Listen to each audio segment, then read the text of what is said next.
এবারে $10 million job করতে চলেছি একজন প্রফেশনাল অ্যাথলিট হিসেবে। আর আমি দেখাতে চলেছি এইটা আর $2 লাখ অ্যাস্ট্রোনটের কাজের মধ্যে পার্থক্য। এটা দুর্দান্ত। আর $1 লাখ দেওয়া হয় ডাইনোসরের হাড় খুঁজে বার করার জন্য। ও মাই গড! আরো অনেক জব দেখাবো, আর সব থেকে কম টাকার জব যেটা আমি খুঁজে পেয়েছি, গোল্ড প্যানিং, যাদের রোজগার বছরে $1। কিন্তু আমরা মিলিয়ন উপার্জন করব। একদমই নয়। বেসিক্যালি গোল্ড প্যানাররা এটার মধ্যে প্রথমে মাটি দেয়, তারপর জলের মধ্যে এটাকে নাড়াচাড়া করে, তার ফলে গোল্ড ফিল্টার্ড হয়ে নিচে পড়ে যায়। কিন্তু এটা সহজ নয়, কারণ 5 ঘন্টা খোঁজার পরেও আমি সত্যি বলতে কিছুই পাইনি। ও বয়েজ, আমি গোল্ড পেয়েছি। এই ছোট্ট জিনিসটার মূল্য কত হবে? এটা হবে 2 সেন্ট। আমি এটাই বলতে চেয়েছিলাম। সারা বছর এই কাজটা করে তুমি মাত্র $1 রোজগার করবে, কিন্তু সৌভাগ্যবশত আমরা সেই জব করতে চলেছি যেটা করে বছরে $10 মিলিয়ন রোজগার করা যায়। কিন্তু প্রথমে দেখা যাক যে কাজ করে মানুষ বছরে $1 লাখ রোজগার করতে পারে। মিউজিয়ামের জন্য ডাইনোসরের বোন খুঁড়ে বার করা। আর হ্যাঁ, এগুলো ফেক, কারণ ওদের অস্তিত্ব আর নেই। এটা হলো আমাদের কাজ করার জায়গা। এগুলো কি সত্যি ডাইনোসরের বোন? হ্যাঁ একদম, আমি এখানে 17 বছর সত্যি? ধরে রয়েছি, আর আমি আমার কেরিয়ারে যত ধরনের বোন দেখেছি তার মধ্যে এটা সব থেকে বড়। এটা হলো থাই বোন, এই যে এখানকার, আর এটা 4 ফুট লম্বা। উদাহরণ হিসেবে এই যে একটা ডাইনোসর, তার সমান হলো 6টা কালকে ওপরে ওপরে দাঁড় করিয়ে দেওয়া। আমার হাইট 6'5". এগুলি মূলত মিনি জ্যাক হ্যামার। এই তো ভালোই করছো। ওর কোনো আইডিয়াই নেই ও কি হ্যাঁ, করছে। ওর কোনো আইডিয়াই নেই। আশ্চর্যের বিষয় হলো এটা করতে গিয়ে আমরা ভয় পেয়ে যাচ্ছিলাম। উপস। একটু সাবধানে। কাজটা একটু এগোতে আমাদের 5 ঘন্টা সময় কেটে গেল। তারপরে এক্সপার্টের সাহায্য নিয়ে আমরা কাজটাকে মোটামুটি এগোতে পারলাম। আমার গোটা কেরিয়ারে দেখা এটা হলো সব থেকে বড় একটা বোন। আর তুমি চাও এটাকে আমি আর কাল টাচ করি? একদম। যদি আমরা এটাকে খারাপ করে দিই? যশ, এটার ওয়েট কত হবে? মোটামুটি 2250 পাউন্ড? হ্যাঁ। এর ওজন তো নোলানের মায়ের 10 ভাগের 1 ভাগ। ও মাই গড, এটা তো দারুণ। এখন যেহেতু এই হাটটা এতটাই প্রাচীন, তাই আমরা এটাকে তোলার আগে ভালো করে সংরক্ষণ করলাম, না হলে এটা দুটুকরো হয়ে ভেঙে যেত। আশা করবো তোলার সময় এটা ভেঙে যাবে না। 1 2 3 Three. খুব ভালো। এদিকটা নিয়ে এসো। খুব ভালো। এই প্রথমবার কোনো মানুষ এটাকে বয়ে নিয়ে যাচ্ছে। একজন ইউটিউবার ডাইনোসর বোন নিয়ে যাচ্ছে। টেবিলের সামনেটা নিয়ে চলো। ঠিক আছে। 1 2 চলো। এই তো খুব ভালো। কাল তোমার হাতটা দেখবে। বিশ্বাস করবে কিনা জানি না, কিন্তু এই ডাইনোসর বোনটা তার জায়গা খুঁজে নিল একটা মিউজিয়ামে। আর যেহেতু মিউজিয়াম খুবই বোরিং হয়, তাই আমরা চলে গেলাম $2 লাখ জবে, নাসাতে অ্যাস্ট্রোনট ট্রেনিং। আর আমার প্রথম মিশন হলো একটা অফিসিয়াল লুনার রোভার চালানো। এটা নিশ্চয়ই একদিন চাঁদে থাকবে। হ্যাঁ, এটাতে করেই একদিন আমরা চাঁদে ঘুরে বেড়াবো। ওরা আমাকে কেন এটা চালাতে দিল? দরজাটা খোলো। আমি এটাকে কি করে চালাবো? ওই স্টিকটাকে সামনের দিকে করো। এক্ষুনি? হ্যাঁ, করো, সামনের দিকে করো। অন্য কেউ চালাও, ও আমাদের মেরে ফেলবে। আমার ভয় লাগছে। হ্যাঁ, ঠিক হচ্ছে। ও, এটা তো দারুণ। চলো এবং টুইস্ট করো। ডান দিকে? ডান দিকে বা বাঁ দিকে, যেদিকে খুশি করতে ও মাই পারো। গড, ওখানে তো কার আছে? এটা কি রাস্তায় চালানো লিগ্যাল? হ্যাঁ, এখানে রাস্তায় লিগ্যাল আছে। ও, এটা সত্যি দুর্দান্ত। আমরা সাইড হয়ে যাচ্ছি কেন? আমি জানি না এটা কি করে সোজা চালাবো, আর আমার যেন মনে হচ্ছিল আমি ড্রিঙ্ক করে এটা চালাচ্ছি। কিন্তু তাও আমি এটাকে নাসার লুনার ট্রেনিং ইয়ার্ডে নিয়ে যাওয়ার চেষ্টা করছিলাম, যেখানে আসল টেস্ট ছিল। ও, অফরোডিং। ও গড। ও, এটা তো খুব লাফাচ্ছে। তোমরা চাও এই হিলটা দিয়ে চালিয়ে আমি নিচে নামি? এটার মধ্যে কি কোনো সিট বেল্ট নেই? এখানে একটা সিট বেল্ট আছে, কিন্তু আমরা ইউজ করি না। হ্যাঁ, এখানে সিট বেল্ট আছে, কিন্তু কেউ ইউজ করে না। এটা জেনে ভালো ও, লাগলো। এটা তো খুবই স্টিপ। ও ওরে বাপরে, আমরা কি সত্যি নিচে নামবো? আমার সিট বেল্ট চাই এক্ষুনি। ও মাই গড। দাঁড়াও, আমরা হিল থেকে সাইড হয়ে থামাও, নামছি। থামাও গাড়িটাকে। ঠিক আছে, তোমার হাতটা তুলে নাও যাতে ওরা দেখে আমি চালাচ্ছি।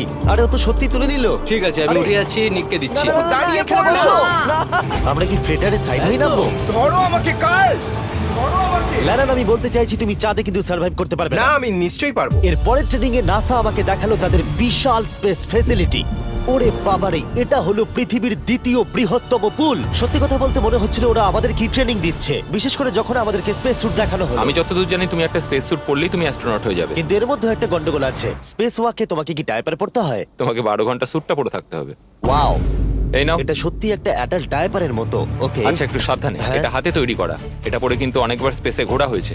তার মানে আসল অ্যাস্ট্রোনটরা এটা মনে পড়েছে। রেখো, ওই অ্যাস্ট্রোনটটা কিন্তু এর মধ্যে টয়লেট তুমি করেছে। কি এর মধ্যে টয়লেট করেছো?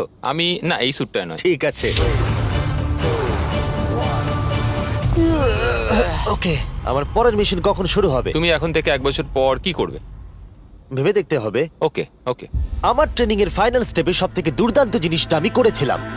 ওরা আমাকে মুন টাচ করতে দিল।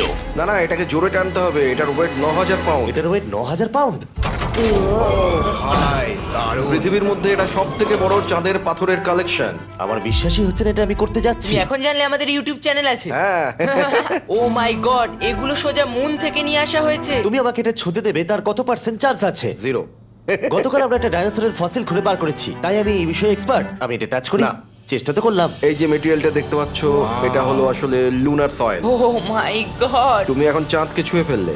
ও এটা তো দারুণ। তার মানে এই টিউবের ভেতরে চাঁদের মাটি আছে আর এটাকে নিয়ে আসার পর খোলাই আর হয়নি। তোমরা চেক করনি তাহলে এর ভেতর তো এলিয়েনও থাকতে পারে হ্যাঁ, চাঁদ থেকে আনা হয়েছে তাই থাকতেই পারে। দাঁড়াও। থেকে এটা আমরা চাঁদ শুনলে? থেকে। আর তারপরে আমরা এলিয়েনরা যে সত্যি আছে এটা জানার পরে আমরা গেলাম স্ট্র্যাটোস্ফিয়ারে আমাদের পরের জব করতে। সেখানে নোলান আর গার্ল একটা প্লেন চালাবে। আমি আগে কোনোদিনও প্লেন চালাইনি। আমরা জানি না আমরা কি করছি প্রথম দিনের ফ্লাইট ট্রেনিং এ তোমাদের স্বাগত। আমি মজা করছি না, ছেলেরা প্রথম প্লেন চালাতে চলেছে, তাও আবার মাত্র একবার এই ফ্লাইট সিমুলেটরে প্র্যাকটিস করার পরে। আচ্ছা, এটা হলো আমাদের থ্রটল। এটা পেছন দিকে টানলে এটা স্লো হবে, ঠিক এইভাবে। ও মাই গড। আর নোলান ক্র্যাশ করার পরে, ক্র্যাশ করার পরে এবং ক্র্যাশ করার পরে, প্লেনটাকে ক্র্যাশ করে দিলে তারপরে যদিও সে সাকসেসফুলি ল্যান্ড করিয়েছে আর সেই কারণেই সে আসল প্লেন চালাবার অনুমতি পেল। বাপরে, আমার খুব ভয় এই, লাগছে। তুমি এটা করতে পারবে না নোলেন, প্লিজ তুমি আরো ভালোভাবে প্র্যাকটিস করে এসো। ও মাই গড, আমি এখন একটা প্লেন চালাবো। ও মাই গড ওকে, তাহলে আমরা যাবো। তুমি তৈরি? হ্যাঁ, আমি একদম প্রস্তুত। Full throttle, approaching 60। কিছুটা কাঁপছে, কিন্তু তুমি এটাকে জাস্ট একটু টেনে দাও। আমরা টেক অফ করছি। এই তো, খুব ভালো। ও মাই গড, তোমার প্রাণ এখন আমার হাতে। এ সত্যি এই পুরো জিনিসটাকে একা কন্ট্রোল করছে। হ্যাঁ, ও সবকিছু একাই করছে। আচ্ছা, টার্বুলেন্সের জন্য ক্র্যাশ হয় না তো?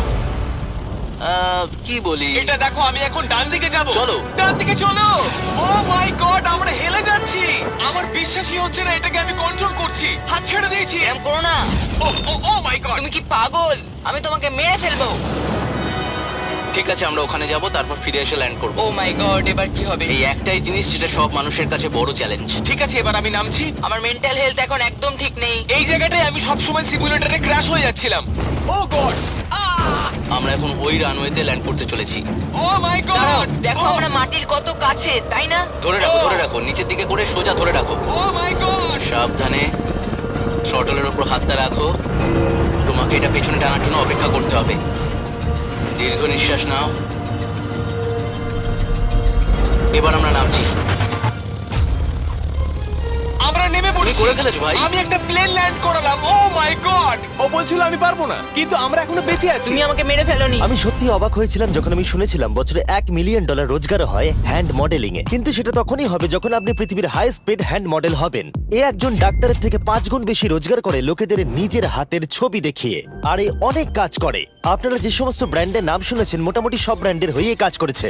সে পারিশ্রমিক হিসেবে $1 মিলিয়ন করে নেয় পার হ্যান্ড। আমি আর অপেক্ষা করতে পারছি না কখনো এটা করবে। প্রথমে ও আমাদের হাত এক্সামিন করবে। আমার মনে হয় না আজকে আমার দিনটা খুব একটা ভালো কাটবে বলে। ওকে, আমি যেটা দেখতে পাচ্ছি তোমার নোকের উপর অনেক কাজ করতে হবে। ঠিক বলেছো। একদম। ওর হাতটা বাজে, বুঝলে? দেখো এর হাতে কার্লের থেকে কত বেশি লোম আছে। এর জন্য কি আমি বেশি টাকা পাবো? স্কিন টেক্সচারটা তোমার থেকে ওর অনেকটা ভালো। তুমি কি ঠিক করে দিতে পারবে? জানি না, যদি কিছু মিরাকেল হয় তাহলে হবে। আমি এখনো তোমার হাতটা দেখিনি জিমি। তোমার হাতটা তো গ্লো করছে। এটা তোমার দারুণ। হাতটা এত গ্লসি কেন? আমি জানি না আমার আঙুলের স্ট্রাকচারটা কি ঠিক আছে। হ্যাঁ, এগুলো তো বেশ ভালো, কিন্তু এখানে একটু সমস্যা আছে, স্কিন সমস্যা আছে, কিন্তু এগুলো ঠিক করা যাবে। আমাদের হাতের উপরে অনেক কাজ করতে হবে, তারপর আমরা শুটের জন্য তৈরি হয়ে যাব, যেটা আমার আর কার্লের জন্য খুবই ইজি ছিল, কিন্তু লেজারের জন্য অতটাও নয়। ও গড। ভাই এই লোমগুলো দিয়ে তুমি দারুণ জিনিস বানাতে পারবে।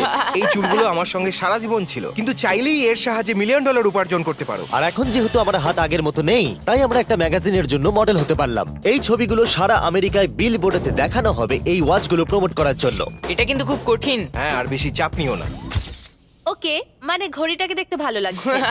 সত্যি কথা বলতে আমি ভেবেছিলাম এটা ইজি হবে, কিন্তু আমরা সত্যি খুবই বিচ্ছিরি ভাবে এটা করলাম। মনে হচ্ছে যেন কোনো সাপ এই ঘড়িটা পড়ে আছে।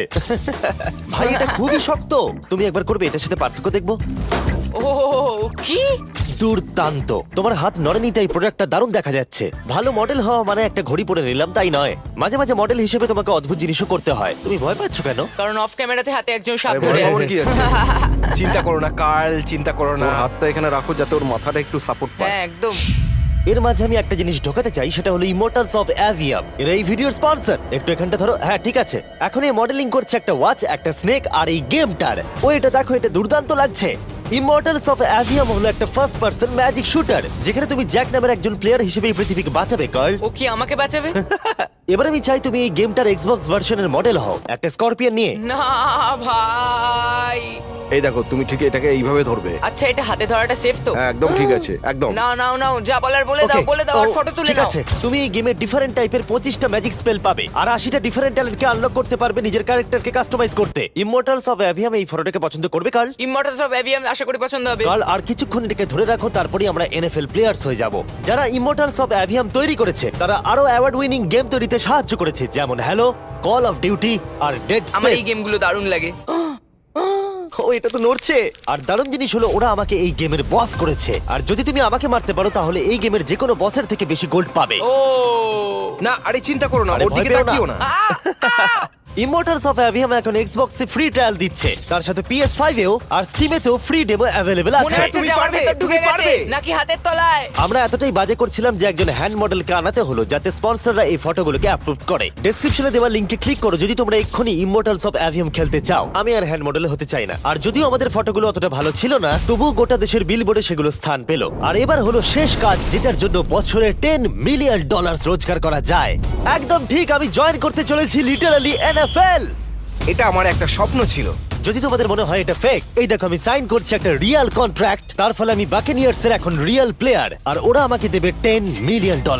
আমি হয়তো এটা পাবো না, কিন্তু অ্যাটলিস্ট এটা অ্যামাউন্টটা তো বললো। না না, ডলারের ওপর ফোকাস করো। এখন থেকে এটা অফিসিয়াল, কংগ্রাচুলেশন। তাহলে আগামী 48 ঘন্টার জন্য আমি অফিসিয়ালি প্লেয়ার। তুমি এখন অফিসিয়ালি প্লেয়ার। কথা দিচ্ছি আমি হতাশ করব না। আমি কথা দিচ্ছি ও হতাশ করবে। কন্ট্রাক্টটা শেষ করেই আমি আমার টিম নিয়ে মাঠে নেমে পড়লাম 60,000 দর্শকের সামনে। প্রথম স্টেপ হলো ওয়েট ট্রেনিং। এটা হালকা হচ্ছে, ওয়েট একটু বাড়িয়ে দিই চলো। এই তো খুব আমার ভালো। মনে হচ্ছিল ওরা আমাকে 10 তোমাকে মিলিয়ন স্টার্ট দেবে। খুব করতে ভালো হবে। হচ্ছে। তুমি কি উইনার নাকি তুমি ফ্যালকন? খুব ভালো।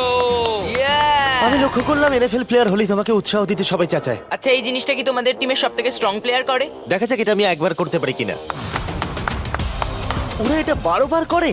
ওরে বাবা রে। ওরা সাধারণ মানুষ নয়।